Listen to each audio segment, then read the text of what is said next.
Yeah, it feels like I'm back at home. Hope you guys feel the same way.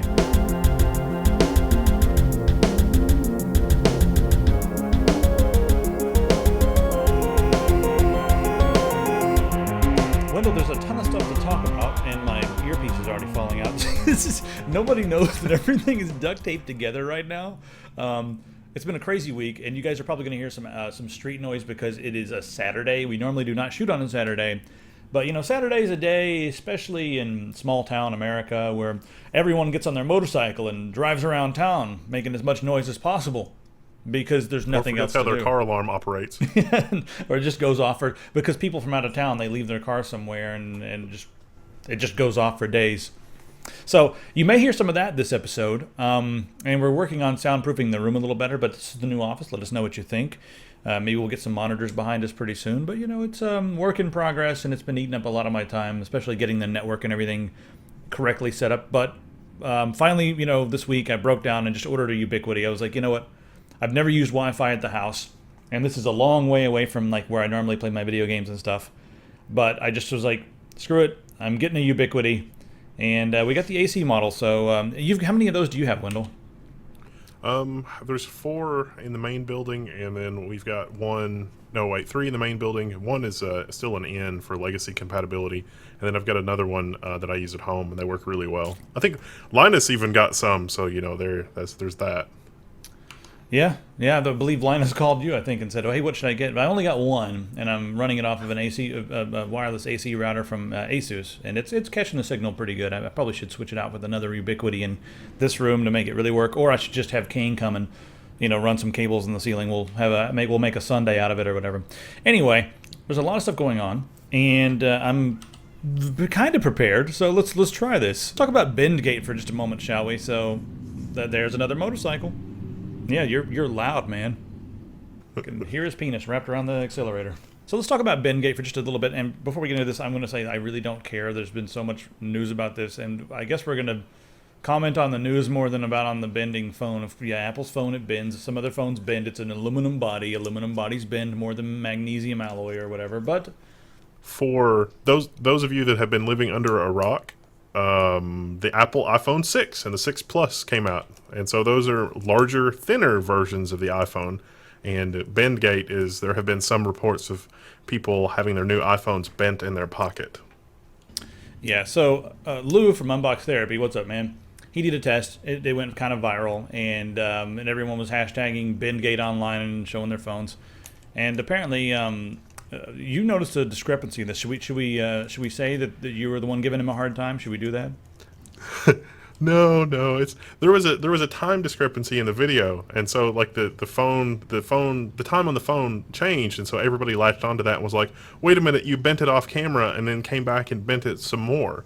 And so then he did another video, which was just posted, and he's outside with people, and he's bending more iPhone 6s. And so it's like, this is not a thing. What's wrong with you people? Look, it's actually bendy. So there's all that, and there's links to that in the description. There's also Consumer Reports, and so Consumer Reports got out the non-subjective, pressure test, and they basically took a wedge and put an iPhone on a test rig, and then basically slowly lowered the wedge and measured the amount of force necessary to bend the phone. And they did some different tests. You mean they used actual science? That's crazy. Actual science. Who knew? And it's on the website. And so you should go look at that, because it turns out that among the top-selling phones right now, the iPhone does not actually have the least bend force. At least according to Consumer Reports. Yeah. I mean, this is probably going to affect a small number of people. Apple came out and said, hey, there's only been 9 people that have complained so far. But a lot of people have jumped on board. The funniest picture I think I've seen yet is somebody uploaded a picture of a taco made out of the iPhone. And yeah, I was dying for a while. Perfect little taco shell. Someone will post it in the comments. Anyway, is that all we want to talk about as far as Bendgate goes? It's kind of it. It's kind of the big thing this week. I was surprised. Whatever. In the Consumer Reports thing, I was kind of surprised that the iPhone 6 Plus required 90 pounds of pressure to bend, whereas the iPhone 6 required 70. The HTC One M8 took 70 pounds for deformation and 90 pounds for case separation. The iPhone 6 took 70 pounds for deformation, but 100 pounds for case separation.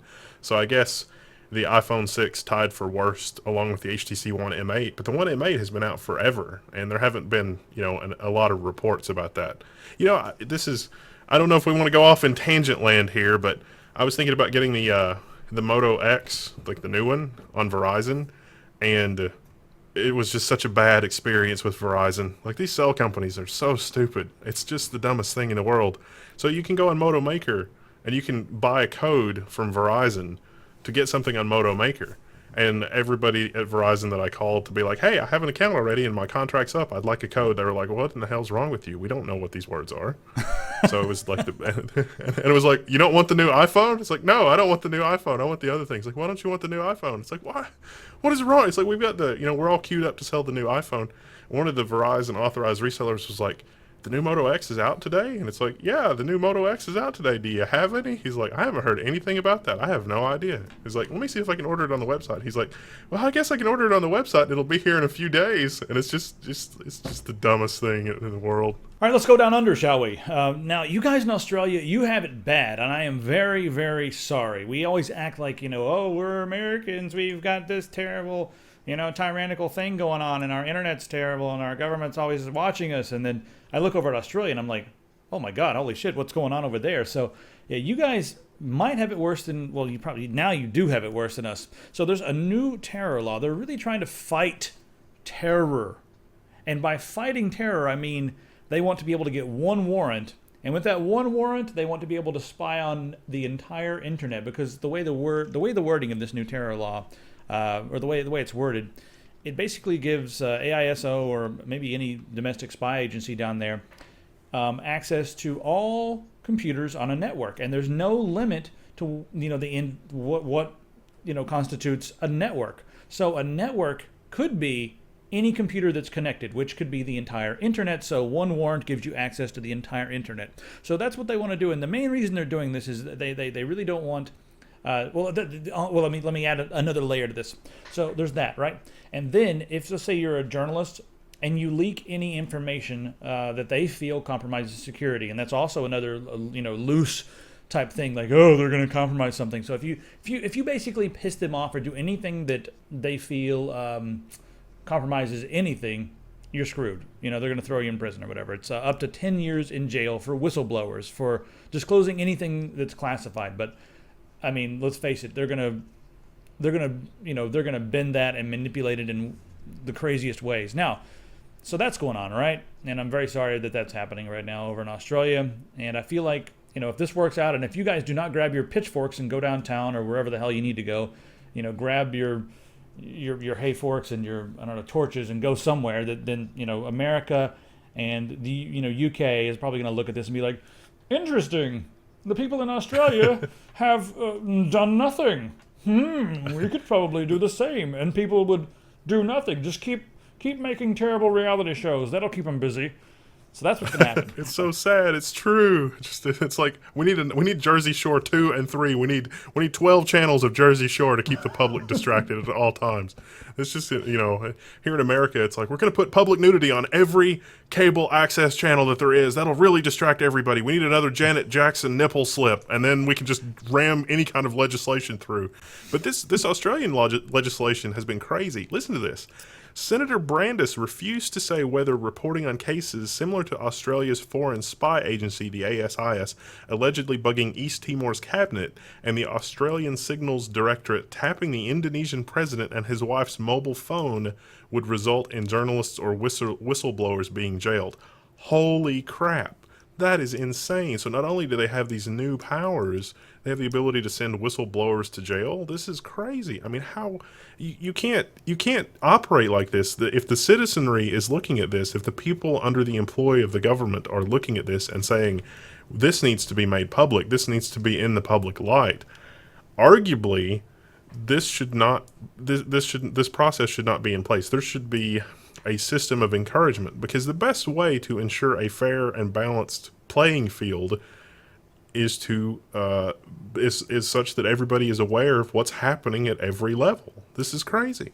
And I mean, who put these guys in power? Of course, the way it should work in a democracy is you guys should vote and put them in power, but that's not exactly how it works. People like Rupert Murdoch, people with $1 billion in their pocket, they come and they basically fund a small pool of people, and those are the only people that are wealthy enough to be able to afford to run for office, and those are the ones that you have to choose from.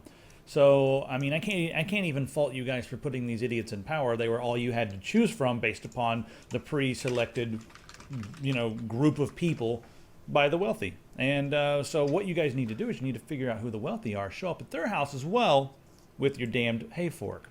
All right, now let's see what happens when we're, the exact wealthy, the privileged, and the politicians. Let's see what happens, when the same sort of stuff is turned, around on them as far as their privacy goes. Let's take a look at Francis Abbott.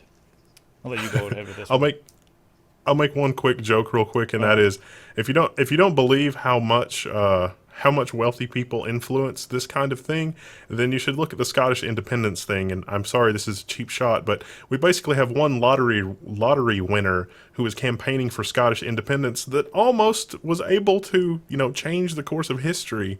And get that, for those of you that are not in the know, there's a lottery winner who spent a lot of money campaigning for Scottish independence. Not that that's not a good thing or a bad thing, or that that's going to come sooner or later, but in terms of getting that started and sustaining that, it was a lottery winner and not actually people that are wealthy in Scotland, because they're already sort of, on the inside, if you'll, depending on what you believe in the Illuminati and that part of it. But, so yeah, back to the privacy thing. So Tony Abbott, your prime minister, heard his daughter was apparently getting a $60,000 scholarship to private school, and so that was sort of in the news. And what does this have to do with us? That doesn't, this is the tech. Why are we talking about this? Well, that whistleblower pled guilty to unauthorized computer access, which, because, she looked into the university systems and said, holy crap, Tony Abbott's daughter is getting a $60,000 scholarship, and it doesn't seem to be a public scholarship. Nobody's ever heard of this scholarship. Are there any other applicants for this scholarship? We don't know. It's not disclosed on any of Tony Abbott's interests, because the members of parliament there, I guess, have to report their special interests, and it wasn't on the list. It's like, hold on a minute. So you're telling me that this scholarship was secret, as in, like, they didn't tell anybody about it. It sounds like they just gave her $60,000 and called it a scholarship, right? But, I mean, shouldn't that be on some public record somewhere? When someone gets a scholarship, isn't there a record-keeping mechanism for that sort of thing? Well, this is a private college, so that's maybe something that that's maybe something that could be explored, and that's mentioned in the article. It says the Prime Minister was criticized for not declaring the scholarship on his parliamentary register of interests, but the office and the design school maintained that the scholarship was granted on merit and therefore did not need to be declared as a gift. But nobody's ever heard of the scholarship, so how many applicants were there? Can we get copies of the applications? Can somebody look into that? Clearly this does not pass the sniff test, and so this thing that is happening with surveillance and privacy, it seems like there's a widening gulf between the haves and the have-nots, not with currency, but with privacy, and that's the insidious thing here. Well, I think if they say that this thing was granted on merit, right, I think that the requirements must have been, your name must be Francis Abbott, so why would anybody else even fill out an application for it, really? Because you look at it and you're like, oh, wow, $60,000, it doesn't matter what your grades are, we are awarding this scholarship to someone with the name Francis Abbott, whose father happens to be the prime minister. Oh, I don't qualify. Well, I'm not even going to, maybe that's what happened. Maybe I'll give them the benefit of the doubt. They actually made a form and they sent it out to people, but no one entered because that was on the form, and they were like, I don't qualify for this one. Maybe the next one that comes along, I'll qualify for that one. Yeah, that's how it was. It's like they asked was like, what are the qualifications, and how are people made aware of the scholarship? And they did not have any answers for those questions. Clearly, it's obvious what's going on here. It's very obvious, but still the prosecution was seeking was pursuing the case, and the person who leaked the information pled guilty. They face up to 2 years in prison with that guilty plea. So it'll be interesting to see how that comes down. All right, let's go ahead and move back to the FBI and just kind of tie this into what's going on in Australia. So in Australia right now, basically, if you blow a whistle, you're going to jail, you're in big trouble, and they're allowed to spy on anybody, and privacy should not be a thing. And over here, the FBI, we have James Comey, and he looks at everything, and he's right now he's kind of worried about a lot of the tech giants. They're building encryption into their services, and of course, a lot of people have been worried about the VPNs and that sort of thing. But he looks at this, and let me just read the quote here. He's basically equating privacy with lawlessness, because he says that customers who are doing this are placing themselves beyond the law. So let's go ahead and bring that logic into the real world, where a lot of these old morons, I almost said something else, where a lot of these old morons live in their brain. So James Comey, let's say you lock your door at night. If you lock your door at night, you're probably breaking the law on the inside. If you leave your door open, just wide open, so that people can come in and look around, then you're a good citizen, you're abiding by the law. But as soon as you lock that door, you're definitely in there, committing atrocities, breaking the law. And what should really happen is your door should be open at all times, so that law enforcement officials can come into your home and just look around, do whatever they like, make a sandwich, and then leave without your knowledge. That's another key there. They have to be allowed to do this without your knowledge. So as soon as you're ready to unlock your door, you law-breaking son of a bitch, then we'll talk. All right. The problem I have with this is not place. I mean, the argument can be made that encryption allows individual citizens to place unbreakable locks on their devices and their data and that sort of thing, and that's maybe true. But that's, in my mind, that's the lesser of two evils. Well, if you are after somebody, you will have to do old-fashioned, police work. You will have to pursue them. You will have to get warrants. You will have to watch what they are doing and do investigation. You can't just trawl everybody's digital files looking for lawbreakers, because one, what is a lawbreaker? The definition of that will change and change and change and change and change until it's just not reasonable anymore. It'll become that anybody that's not towing the party line is doing something illegal, and we are very, very quickly headed toward that. We see that with this legislation in Australia. There is a sentiment of that in America. There's all kinds of articles about, let's use technology to find dissenters. And it's like, holy crap, no, dissent is one of the things that makes America great. We need to be able to talk about all the idiocy, because if you don't point out the idiocy, who's going to fix it? Well, you just mentioned that they're worried about the encryption becoming so strong that it's unbreakable. But I mean, I don't think anyone has ever complained if someone in the middle of the woods, a bunch of rednecks get together and they build a fortress with a portcullis and of iron bars, and they lock it up so that almost nobody can get in unless they have a tank or an airplane or dropping missiles or something like that. And even then they've got a bunker under the ground that's completely locked down. They don't complain about that. They're like, that's interesting. It's very cool. They don't complain about that. So, and if they want to get in there, they get a warrant and then they go in. I don't understand why they're not seeing this as being a double standard. So, it's a bit weird. It's the secrecy. It's the secrecy that we have a problem with more than anything. I mean, you can't, if you don't know it's happening, you can't defend against it. You can't draw attention to it. Look, sunlight is the best disinfectant. And if you have people operating in the shadows and you have people doing secret things, it will be abused. When somebody searches your stuff, you need to know about it. When somebody's going through your files or going through your bank records or trying to piece together the digital breadcrumbs of your life, they should be required to report that when they're doing that in an official capacity. There's no excuse not to do that, especially if you're a citizen. All right, now let's talk about these secret Goldman Sachs tapes. So apparently, this is probably a lot meatier than what we can actually get into within a decent amount of time. But you guys should go and take a look at this, because there's a bunch of recorded tapes, 46 hours, I believe. And if you listen to it, I haven't listened to all this stuff. I might actually sit down and listen to some of this, but apparently it just goes through and catalogs a lot of the corruption that goes on with the banks and also the Fed.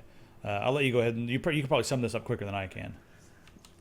Yeah, the Bloomberg View article was pretty interesting. There are a lot of different takes on this. Basically, there's a radio program called This American Life, which is a little obscure. I mean, they're almost as obscure as us. I love that radio show. It's weird. I really like that radio show. They got 46 hours of recordings. These were made secretly by a Federal Reserve employee and of conversations within the Fed and between the Fed and Goldman Sachs. Now, Goldman Sachs is a private investment firm here in America that may or may not have been responsible for the subprime mortgage crisis, one of a small cadre of such banks and investment organizations that were responsible. Basically. Yes, exactly.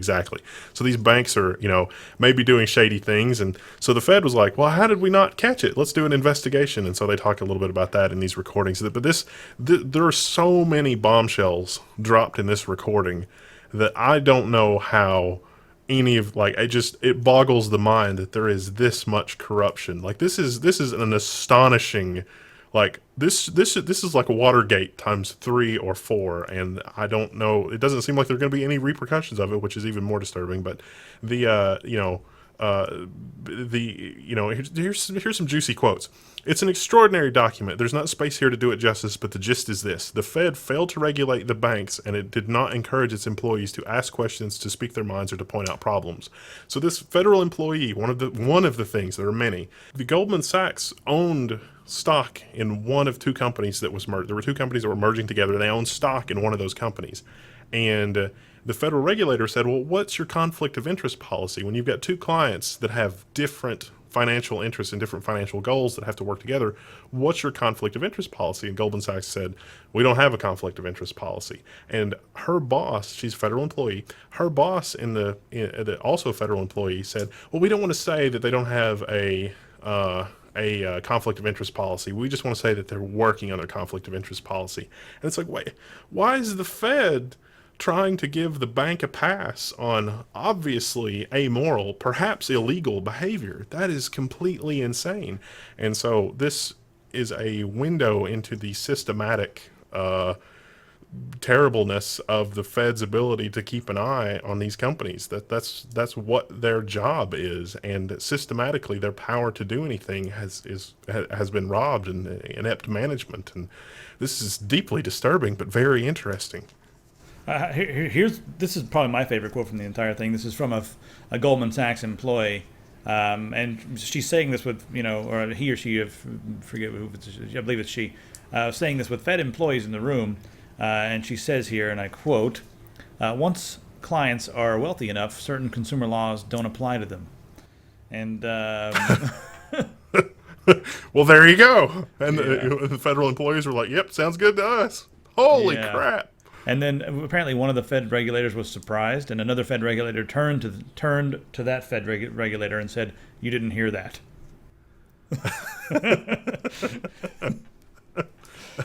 But we've got all these federal resources to keep an eye on the people that are in Occupy Wall Street. We've got resources to keep an eye on those people. That doesn't seem right. Hey, those people are really scary. I mean, they're terrorists. They're eating street food from carts. That stuff can make you crazy. They've got what do they got? They a lot of them live under stairs. Because that's about how expensive. That's how expensive things are. They have to live under someone else's stairs for $300 a month in Brooklyn.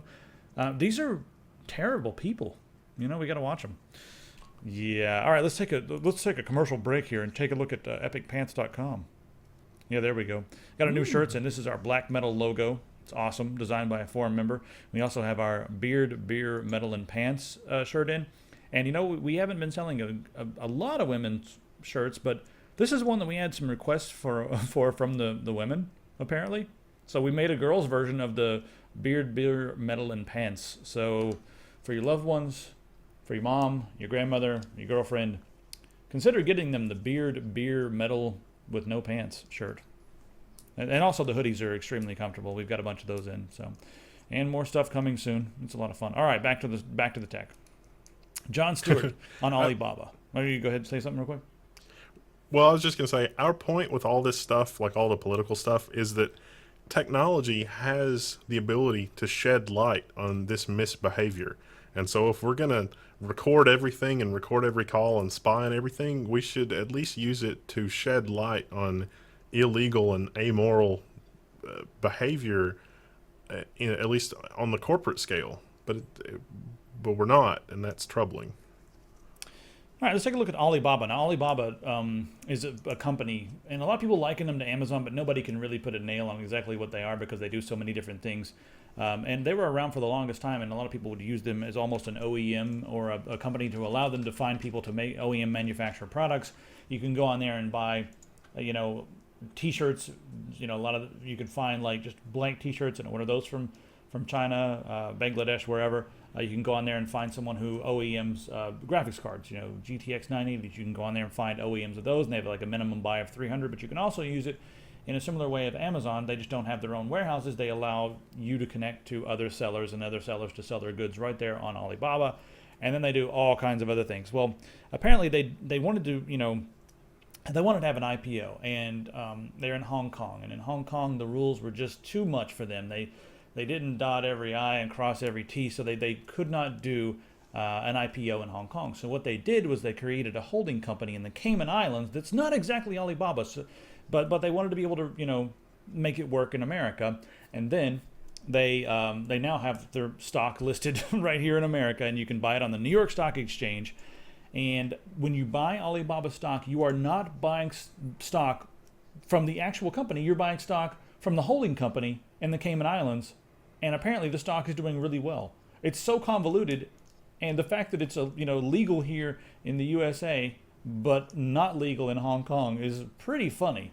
And if you guys watch the Jon Stewart thing, his conclusion is, guys, the communists have beat us at capitalism. But it's a pretty funny video here.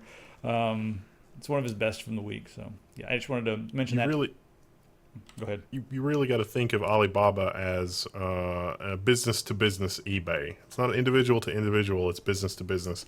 I'll give you an anecdote. I've got a friend that he runs a restaurant, and he takeout containers. And he's like, Alibaba. And it's like, holy crap! Takeout styrofoam containers from Alibaba. There's a company on there. I can get a shipping container full of them for what I normally spend in 3 months. I can get a 2 year supply for what I normally spend in 3 months. This is going to be great. So we got him in, and instead of being, like the titanium white styrofoam containers for takeout, they were sort of a dingy yellow. They're new, they're sterile, they're good, there's nothing wrong with them. It's just they're kind of a dingy yellow, and so everybody's like, oh, that's weird. They're kind of a dingy yellow. I mean, it looks like 1983 plastic dingy yellow, and so it's like, well, it is really cheap, but it's dingy yellow. And I guess it's because it's recycled material. But is it like the color that a Nintendo turns after you leave it sitting for 10 or 15 years? That is exactly the color. That is exactly the color. Maybe these things used to be white. And then they've just been sitting in a warehouse, and someone found them, and they're like, oh, damn, we've got like 19 containers of these things. Put them on Alibaba right now. It's probably what happened. It's like somebody found a shipping container in the middle of like Guangzhou, China, and they're like, wait, what? What is? Oh, let's just put it on Alibaba. It's like, just put it on eBay and get rid of it. Let's put it on Alibaba and get it out of here. Happened. Well, I hope they enjoy eating off that really old styrofoam. It doesn't seem to be old. It's not an appealing color for food. Yeah. For some reason. So anyway, I'm just recommending that video. I was going to talk about this Emma Watson 4chan prank thing. I really don't care. You know something that's kind of funny about all this 4chan celebrity nonsense? The celebrities that have been like targeted through these 4chan things. I've had to look. I had no idea who Emma Watson was. I didn't know whoever Naomi something, whoever the other people were. I kind of feel good about that. I'm not sure if that makes me an old curmudgeon or whatever, but I just really, really do not care. And it's all just very silly that everyone's freaking out over, this of all things. This is the invasion of privacy that everyone in America is freaking out about, not the NSA crawling up your ass. They don't care about that. They can live there. They've made room. We've gotten used to it. It was uncomfortable at first, but now we're used to it. But this is what everyone's freaking out about, this invasion of privacy. Anyway, so what looks like happened in this one, and this is why we should mention this, is not because of Emma Watson. I really don't give a shit who that is, but apparently someone created MAURNext.com, and it was pinned on 4chan, and apparently this was all just something that was made. What's the Fox something? I don't know. What's the made by a Fox, marketing. It company. was made by a marketing agency. Yep. Yeah, and apparently they were just trying to bring down the 4chan, because I guess a lot of people are scared of 4chan. I mean, 4chan does a lot of things that scare people in power. So, this was a false flag operation, in other words. Yeah, Rantic. That's what it was. I was looking for that. So Rantic is the company here, or Rantic.com, and they claim that they've worked with Coke and all these other brands, but no one can find any information about them. And of course, the guys at 4chan, the army, they got busy and they started digging around, and they discovered that some MAURNext.com and Rantic.com. And some of those things shared servers with FoxWeekly.com, and Fox Weekly was the website that started breaking a lot of these stories about MAURNext.com. So this is not a 4chan thing, and it's kind of heinous. I feel like this kind of thing should be punishable. I don't know if it will be, but I mean, they clearly are trying to, slander, defame, or whatever a website. They're trying to screw up someone's business here. Yeah. Anyway. I don't think Moot makes enough money to call it a business. You don't think he makes enough money? I don't think Moot really cares. I mean, he makes money on other I don't things, think sure. I don't think he makes. Yeah, I don't think he really makes enough to care because it's a bunch of silliness. I gather that the mod situation over on 4chan is very much dramatically different than what it has been in months gone by, and I'm not sure what the source of that is, but it may be an attempt to, get rid of some of the light there. 10 years ago, the whole First Amendment thing, it was less shaky ground, but now I don't know. Now, and that's probably what Moot's saying is like, I don't know if the climate in this country would support something like 4chan, which is as off the wall as 4chan is. I don't know that the alternative where that's completely outlawed is really any good either. I mean, how many websites do we have that are completely outlawed? I mean, do we have anything that's actually? I'm sure we have some things that may be blocked, but nothing like they blocked the Pirate Bay in parts of Europe and that sort of thing, and we haven't done that here in the USA. But blocking 4chan or whatever would be a pretty big step. It would be a precedent. So I don't know. It's really the behavior of people that's the problem. Yeah. All right, let's move on and talk about Bash. So there's a very, very severe security vulnerability in Bash right now, and that could affect Linux-based systems, Unix-based systems, and people are freaking out saying that it could make the web go down for a little while. But basically, it's also, I guess, Bash that would be affecting OS 10. I mean, that would affect Apple maybe? Yes, it does affect Apple, and Apple hasn't issued a patch for it yet as of this video, although there's probably a million comments saying, oh my god, there's a patch, it's right here. But as of the time of this filming, there is not a patch for Bash for OS 10, which is kind of a problem. And apparently they've been rushing the problem. Go ahead. Well, it's like, I was going to try to give people a background, because if you've been... A significant percentage of the internet runs on Unix systems, and Bash is the sort of command interpreter, or the command line, the shell script interpreter, whatever you want to, however you want to say that, of a huge number of operating systems, including Linux and Apple's OS X and other operating systems. There is a vulnerability in the way that it parses environment variables, and it may lead to accidental execution of things that are in the environment, which can lead to web server compromises, especially if people have the ability to run shell scripts through exec or whatever on the PHP side of things. It opens up a huge number of possible vectors for people to get on systems. And so there's a proof of concept exploit called Shellshock that relies on the Bash command interpreter. And so everybody has been scrambling to patch systems. I myself had to patch a version of Bash for Debbie and Lenny, because I have some people that I take care of that is running Debbie and Lenny. And so that was, a harrowing ordeal. It's like, I did it the Debian way. I didn't download the Bash sources. So it was like, I have to remember all these commands. I can't remember it exactly. So I sort of struggled through that a little bit.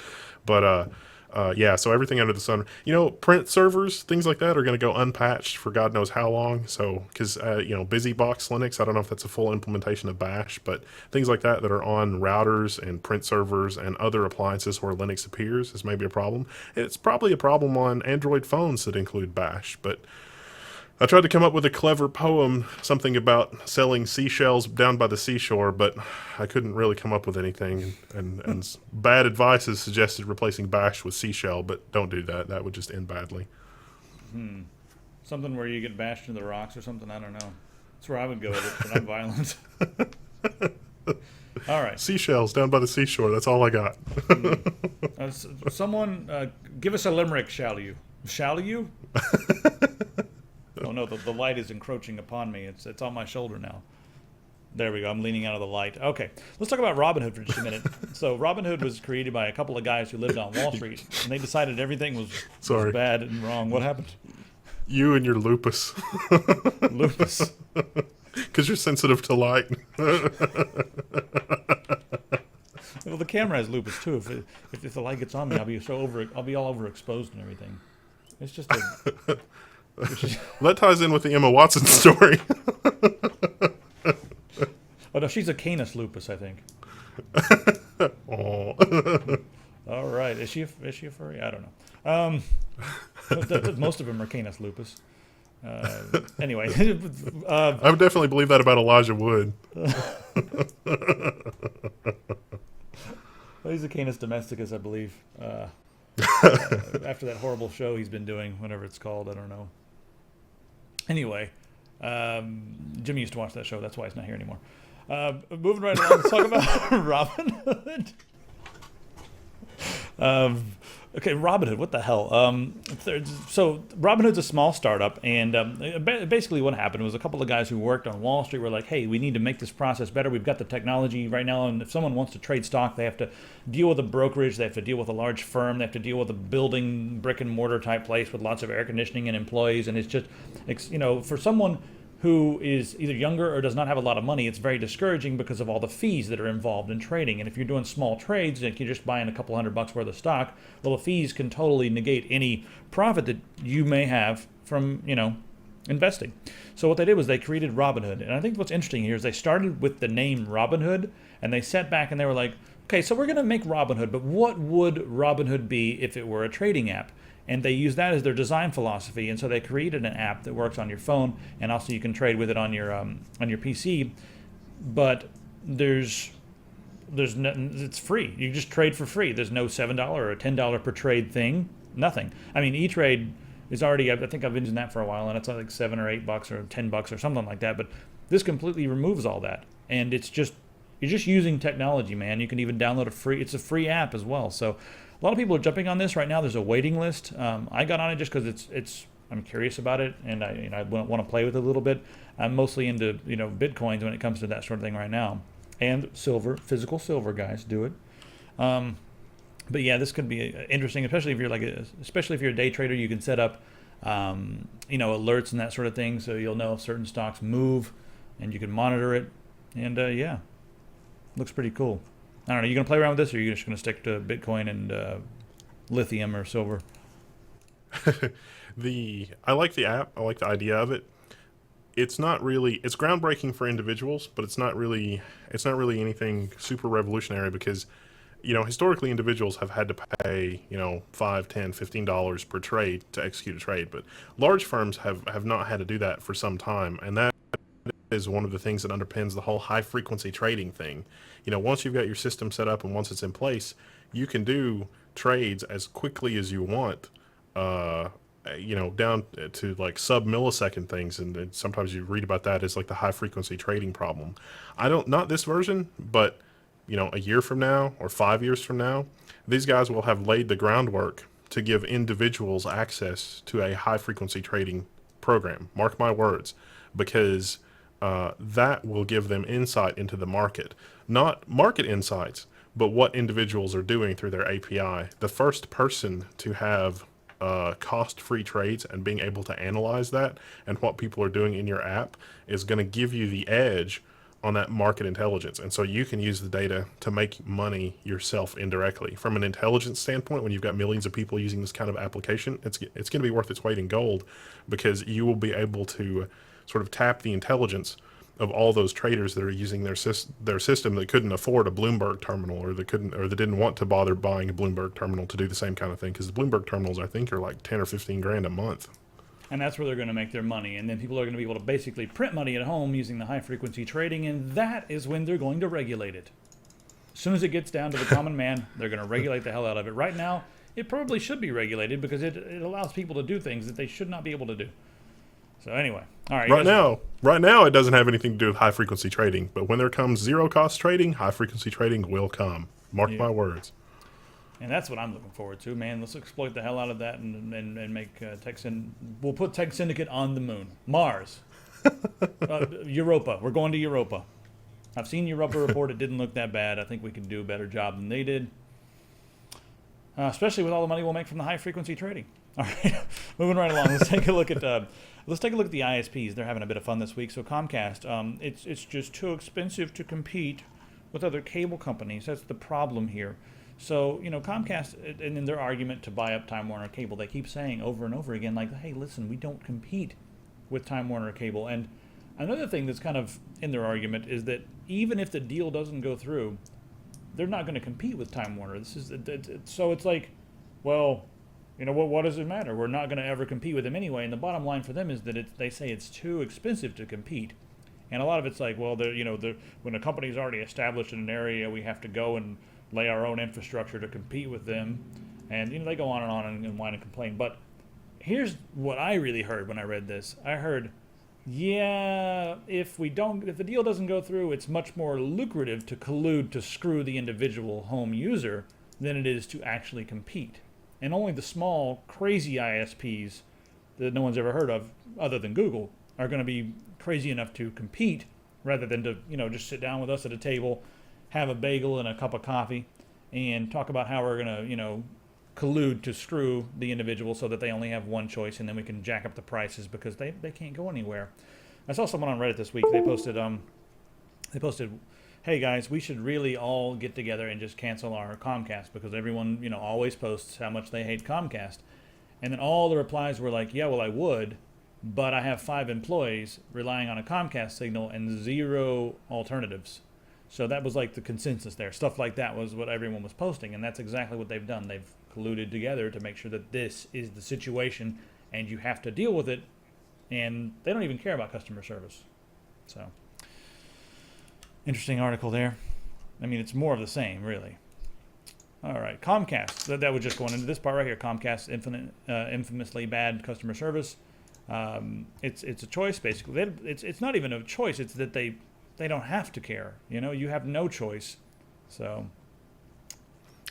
it's gone so far beyond not caring that it's actually to the point where it's detrimentally dysfunctional. Like, if they didn't care and they were running a ruthless, bloodthirsty, super efficient operation, that would be one thing. But the reality is that they have gotten so obese, for lack of a better word to describe it, that they literally can't breathe, and they just turn slightly and roll over a whole bunch of customers and destroy them all. They're not functioning as a lean, efficient machine, you know, saving a ton of money. It's like, we're only going to employ 2 people, even though we've got 8 people in our waiting rooms. We're going to force people to wait hundreds of hours. That's not even really, that's not even ruthless efficiency. It's just ruthless incompetence. And this kind of thing would not happen if they weren't already larger than they should be for what they are. Yep. Let's go ahead and take a look at the FCC now, because the FCC, you know, we've got the net neutrality thing going on, and it's looking kind of grim, but there's a couple in the FCC who say that we must ban the fast lanes and we must preserve net neutrality, and that's Michael Powell and Mignon Clyburn. And the thing here is, I mean, I read these articles and I read their quotes, and it's all so soft. It's like, hey guys, we should do this, and you guys shouldn't be bad. You should stop being bad. And they don't actually come out and say, hey, we're going to reclassify your ass as Title II, or hey, we're going to reclassify you as a utility. They do mention that sort of thing. But I mean, they always say that if they do mention it, it's always like, well, we could look at Title II. Why don't you just do it? Just freaking do it. Stop talking and stop, you know, saying, oh, you know, that's all I hear. Just do it. Either reclassify them as Title II, reclassify things as utilities, and stop saying, hey, we should ban this stuff. It's bad. Just do it. Like, what's the problem? The reclassification to Title II does not automatically mean that they must comply with all Title II regulations. It just means that the FCC could elect to force them to comply with all Title II regulations, which is something they can threaten them with. It is a stick, if you will. They can totally just hold out a stick and be like, hey, we're going to beat you with this stick if you don't behave. And then they say, okay, sounds good. But with Title I, they don't have a stick. There is no stick with which the FCC can beat them. And we're not saying that we should, you know, relentlessly beat them with the stick, regardless of, you know, it's like, we're going to do Title II and we're not going to give them a chance to fix it. We're just going to start wailing on them. No, that's not what we're saying at all with the Title II reclassification. We're just saying that they will see the stick and say, perhaps they're going to hit me with a stick. They didn't have a stick before. They said they had a stick, but they didn't have a stick. We sued and found out that no, in fact, they do not have a stick. But if they have Title II, then there's a stick, and we can totally get beaten to death with that. And so perhaps we should behave. That's the state of things. Yeah, I mean, well, currently what's happening is they're showing up and they don't have the stick, but they have a marshmallow, and they're like, if you guys don't behave, we're gonna hit you with this, and we might make you eat it, you know. So that only really it's be funny scary you if they say have that. diabetes. It's funny you say that because the FCC did threaten Verizon with said With marshmallow, and marshmallow. Verizon was like, well, yeah, they were so upset they sued and won, and the court said, no, I'm sorry, the FCC, you can't threaten them with a marshmallow. The FCC was like, okay. Verizon showed up with graham crackers and chocolate. They're like, bring it on. You got the marshmallow, we got the graham crackers and chocolate. We know how to handle That is you exactly guys. what happened. That is exactly how it went down. That's in case law at this point in America. So, Yeah. All right, let's talk about all these mergers real quick. So AT&T. Now, this is an interesting perspective here from DSLR reports, or DSL reports, DSLR. DSL reports. I guess it is DSLR ports if you want to look at it that way. But that's not what the website is. I don't know how I got into this nonsense. So anyway, they're saying that we should really be worried about the AT&T and DirecTV buyout because right now, AT&T is screaming and yelling that, hey, if this happens with the Time Warner and Comcast thing, we're not going to be able to compete. Like, you guys are going to be basically putting us out of business if you make this happen. And the only way that we can compete is if we are also allowed to spend $48.5 billion to acquire DirecTV. And what I think a lot of people are not really thinking about here is DirecTV is a company that actually competes. They're disruptive, and they run advertisements that are very anti the powers that be. They run advertisements that are against Comcast and AT&T and Verizon and then all that sort of thing. So they are the disruptive one here. And if AT&T swallows them up, it's basically going to create a bad situation where you have all the partners, the big partners, cooperating and colluding against you. Instead, I mean, DirecTV is probably not that good of a company anyway. I mean, I don't know.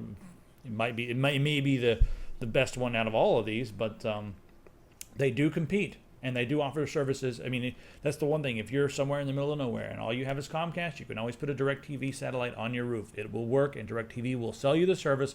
They will not do like a lot of the times. I see services across the street, and I'm like, hey, those guys have a different service than I have, and I'm only across the street, and I call, and they say, ooh, you're across the street. We can't service you across the street because that's Comcast territory. I'm like, just run a wire. I'll pay the money to run the wire. What's it going to cost? I will pay the money. And they're like, yeah, we can't do that because we cannot compete with Comcast. They won't. I had a guy on the phone recently. This actually happened to me. Tell me that they would not run a wire across the street, literally, because I'm on the cutoff point, and he's like, we won't compete. We're sorry, we're not doing it.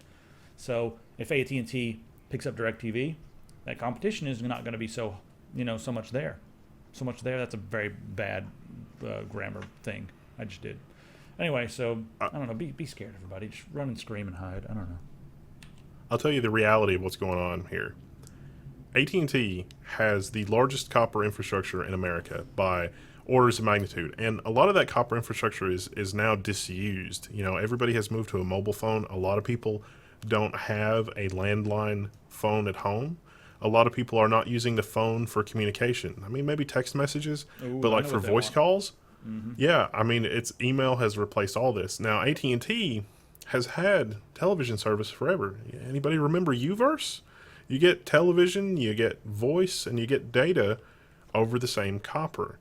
And this acquisition of DirecTV, to me, is tantamount to an admission that their copper infrastructure has been so poorly maintained and is so terrible that they could never support the bandwidth required for sending you television, which is on the order for a high-definition signal on the order of about 5 megabits. They're literally saying their copper infrastructure can't manage to stream you television. Now, with cable TV, you're getting all the channels at once, whether you want them or not. And with an IP service like Uverse, maybe the particular television in your house is getting its own 5 megabit stream, or maybe you're getting a stream of hundreds of megabits of television. I don't know. With DirecTV, you've got a digital stream coming down from the satellite. All the channels are there, and it's just whatever your tuner picks up. So there's an astonishing amount of bandwidth from that signal from the satellite, but it's one way. It's going from the satellite to your house. And not only that, the time it takes the signal to travel from the satellite to your house is on the order of 200-300 milliseconds, which is completely unsuitable for things like online gaming, and it's even really pushing what you can do with VoIP. And so AT&T is basically saying our infrastructure that we have is so crappy We need a satellite to deliver the television. And you know what that means? That means as far as data is concerned, you're going to get the short end of the stick on data. They're not going to. They're not going to do anything. I mean, they're not going to do anything. Thing, and then they're going to give you a massive bandwidth cap on top of that. So they're either going to use satellite for internet, or you're going to get a stupid little antenna, and it'll be a similar experience to what you would have if you were to tether your phone to your home computer, and then you're going to have those massive bandwidth caps. We're talking like crazy bandwidth caps, because that's what they're going to have to do. Meanwhile, in Europe and Japan and other countries, they're like, we could never get gigabit speeds over our wireless infrastructure. That would just be crazy. And they're laughing at us with our 6 meg DSL and arguments with the FCC over whether 4 meg or 10 megabit constitutes broadband. We should be ashamed. Yeah. I believe that's about all from this episode. The rest of the stuff is for the next episode. I guess I mentioned this right now because this is already happening. It's for the hardware episode, but we do have the new Corsair stuff in. I've got the Corsair RGB, I've got the K95, and I've got the K70 as well. And this new logo, everyone is freaking out about this new logo here. The Corsair gaming logo. When I first got it in, I was like, I like I said, I usually don't comment on aesthetics, but I was like, the old one looked a lot more pro. So I feel like the market they were going for there was kind of the Razer market, or the people that play League of Legends, the people that think, like stuff that looks like a tribal tattoo is cool. And that's cool. They can go after that market all they want, but they got to make sure they take care of the hardcore audience that they've nourished for all this time. And oh god, this picture. Oh god. I can't unsee the neck beard. You can't unsee the neck beard. After I saw this, I was like, oh god. Oh man, Reddit. Why? So this is a good logo. Why are they always so accurate? My favorite Corsair gaming logo. It's the exact same logo with the sails, and someone just put a couple of looks like scimitars or something crossed on the one of the sails to make it look like a pirate ship. That Corsair, there is your logo for Corsair gaming. Make it happen. Get rid of that other thing. And you know something? One of the guys on Reddit, he hopped into the forum, or actually not on Reddit, actually one of the guys on Corsair's forum, he went over to the League of Legends forum, and he just wanted to see if they even cared about it. And he went in there and posted a bunch of stuff and all that stuff, and the bottom line here is that the people who play League of Legends and sort of the target audience for a lot of that gamer stuff, they didn't even care. They just wanted to know, hey, does it light up? Does it do a cool thing? They didn't even care about the logo. It was not a big deal to them, but the hardcore audience really wanted the sleeker, more professional-looking logo. So I think you should put, the crossed swords on there. That would look cool. You could even put a skull on there. That would look pretty cool. Just turn it into like a more aggressive pirate thing, but keep the same logo on. I think you'll be perfect. So, and then send me a check for the marketing or the consultant fee. Because I took an image off the internet and told you to do it. I didn't even create the image, but I want a consulting check. I don't know. Isn't that the way this stuff works with marketing? I don't know. All right, guys. That's the end of this episode. And sorry it was a little bit late, but, we're getting the new office going here. Oh, the sun is hitting me. And, it's a bit rough because it's a Saturday, but, that's whatever. I'm probably not as prepared as I normally will be anyway. But now that we have the new office, my stress level should go down a bit. And we do have some pretty interesting announcements coming up soon. And it'll be much easier to shoot videos in this room. Because before, what I was doing, I was shooting videos at the same place that I game, the same place that I do my daily work, and the same place that I hang out. And every time I needed to shoot a video, I would have to move things around, plug things in, hook things up. And it would add a lot of stress, headache, and time to the process. So this should streamline the process quite a bit and make it so that we can produce videos. Make it so that I can focus on the actual video production rather than all the little minutia. A little bit better. So there'll always be little things, but this should make things better. But it's not finished yet. Soon. And I want to know what you guys think, so let me know in the comments. Thank you guys for being awesome. Thanks for the tech support members. And thanks to everybody who's been going over to Epic Pants. You guys are awesome. Oh, that reminds me. In the forums, guys, share pictures. Like I'll show you something on Epic Pants we're doing right now. Share pictures of you guys hanging out with the merch, because I want to add it to the store here. It looks really cool, and then we put on the bottom of that image submitted by Beer Guy Reviews, and here's another image submitted by Valon Clar, So just, send us some images, put them in the forum, and then we'll throw them up here in the store and tell them, tell the people in the store which community member submitted the picture. I think it's going to be kind of a bit of fun.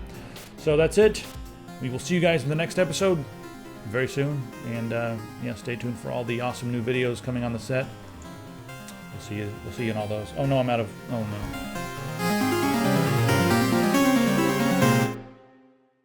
Usually our technology is made out of ho-hos and failed toaster parts. This time it's failed toaster parts and dingbats. They're much more delicious, and they're filled with this sort of sticky insides that just gets all over everything, and then it will not. Never mind. Goo Goo clusters if you want sticky insides. What is a Goo Goo cluster? You have to Google it. It's a thing. It's amazing. Google it? It's the Southern United States single greatest invention.